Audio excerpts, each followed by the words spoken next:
Tokoh nasional Ki Hajar Dewantara. Ki Hajar Dewantara lahir di Yogyakarta pada tanggal 2 Mei tahun 1889. Ki Hajar Dewantara diberikan julukan sebagai Bapak Pendidikan Nasional Indonesia karena jasanya di bidang pendidikan Indonesia pada masa penjajahan kolonial Belanda.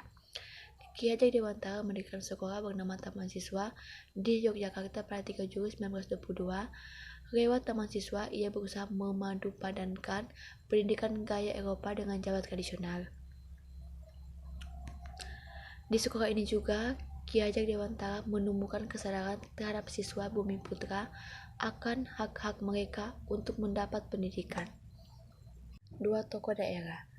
Yang pertama, Perlawanan Rakyat Singaparna.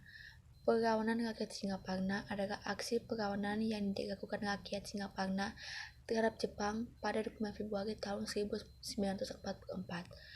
Perlawanan rakyat Singaparna dipimpin oleh K.H. Sainan Mustafa. Perlawanan ini terjadi karena rakyat Singaparna diharuskan melakukan kegiatan Seikerei atau penghormatan terhadap Dewa Matahari. Seikerei adalah tradisi penghormatan kepada Dewa Matahari dengan cara membungkukkan badan ke arah matahari terbit setiap pagi. K.H. Sainan Mustafa, pemimpin sebuah pesantren di Singaparna, Tasikmalaya pun menentang kebijakan tersebut karena tradisi Seikerei bertentangan dengan hukum Islam. Untuk itu, K.H. Sainan Mustafa mengupayakan agar para santrinya menghindari tindakan menyekutukan Tuhan. Ia meminta para santrinya untuk memperkuat keyakinannya dan juga mengajarkan mereka bela diri silat. Namun, persiapan K.H. Sainan Mustafa terendus oleh Jepang. Pada 24 Februari 1944, utusan Jepang datang untuk menangkap Sainan Mustafa. Namun, berkat perlawanan dari rakyat dan para santri, Jepang gagal menangkap Sainan dan mundur ke Tasikmalaya. Melihat upaya masyarakat yang tetap menolak kebijakan Jepang, militer Jepang memutuskan mengambil tindakan tegas. Tindakan tegas yang dimaksud adalah militer Jepang mengirim pasukannya pada 25 Februari 1944 untuk menyerang K.H. Sainan Mustafa dan rakyat Singaparna. Sedangkan perlawanan yang dilakukan oleh K.H. Sainan Mustafa adalah menyabotase, memutus kawat-kawat telepon dan membebaskan para tahanan politik. Sainan juga meminta para santrinya untuk menyiapkan bambu runcing dan golok untuk melawan Jepang.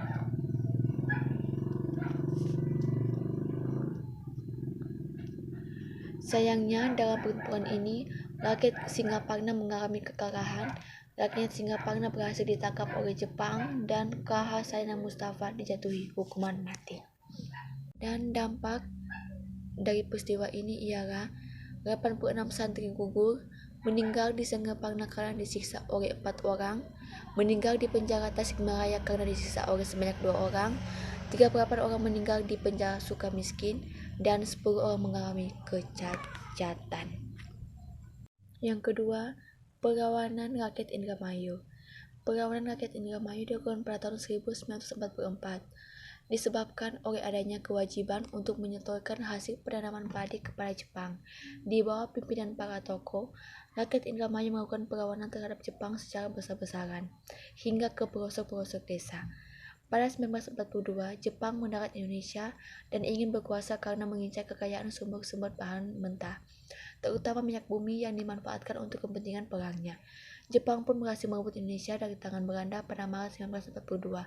Daerah Indramayu juga tidak luput dari perhatian mereka. Pada 3 Maret 1942, Jepang mendarat di eretan Indramayu, tepatnya di kampung Sumur Sere. Pada saat itu, para serdadu Jepang yang umumnya berpangkat jenderal datang ke sebuah pendopo yang ada di Indramayu. Mereka pun menuntut penduduk setempat memberi hormat. Siapapun yang menolak maka akan dipukul atau diteraki bagere yang berarti bodoh. Sejak saat itu, rakyat menjadi sangat murka terhadap Jepang. Kemarahan mereka memuncak saat penduduk Indramayu yang mayoritas bekerja sebagai buruh tani diwajibkan untuk menyerahkan hasil panen padi. Peristiwa inilah yang melatar belakangi pemberontakan petani di Indramayu terhadap Jepang. Caranya perlawanan rakyat Indramayu diprakarsai.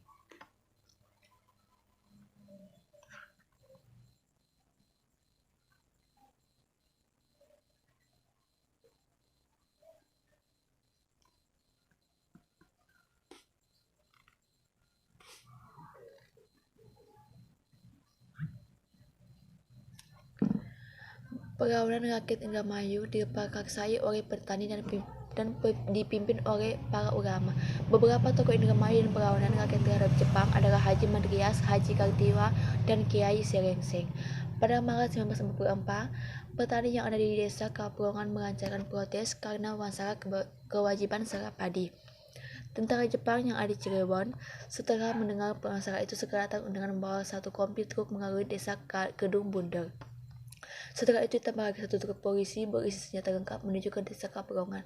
Sebelumnya, para petani desa Kapulongan sudah memperhitungkan segala kemungkinan yang akan terjadi, sehingga begitu pasukan Jepang datang mereka sudah siap. Para petani sudah mempersenjatai diri dengan aneka senjata seperti bambu runcing, golok, tombak, dan keris. Pertempuran pun terjadi yang menewaskan banyak korban dari kedua belah pihak. Dari desa Kapulongan sendiri ada 4 orang yang meninggal karena ditembak tentara Jepang, yakni Abu Hasan, Tobur, Abdul Qadir, dan Kosin. Adanya aksi protes dari rakyat Indramayu di desa Kapulongan mengobarkan semangat perlawanan juga di desa-desa lain, seperti di desa Cidempet. Pada 6 Mei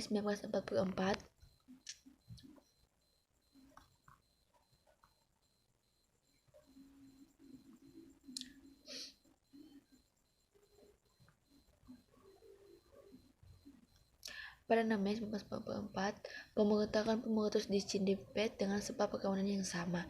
Tokoh-tokoh yang memelopori protes sosial di desa Cidempet sendiri adalah Haji Madrias, Haji Dul Karim, Sura, Karsina, Sriyek, dan Tasya.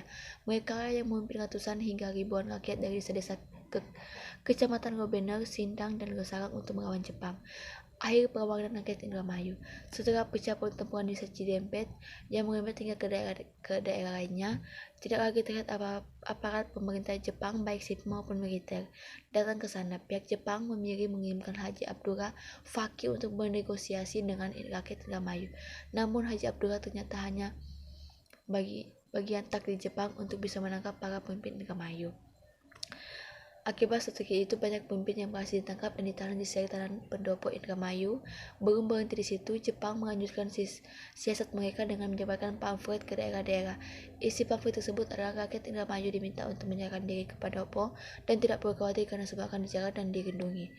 Rakyat yang tidak curiga pun mulai berdatangan ke pendopo. Perlawanan dari rakyat Indramayu terhadap Jepang berakhir karena banyaknya para kiai dan ulama desa yang ditangkap.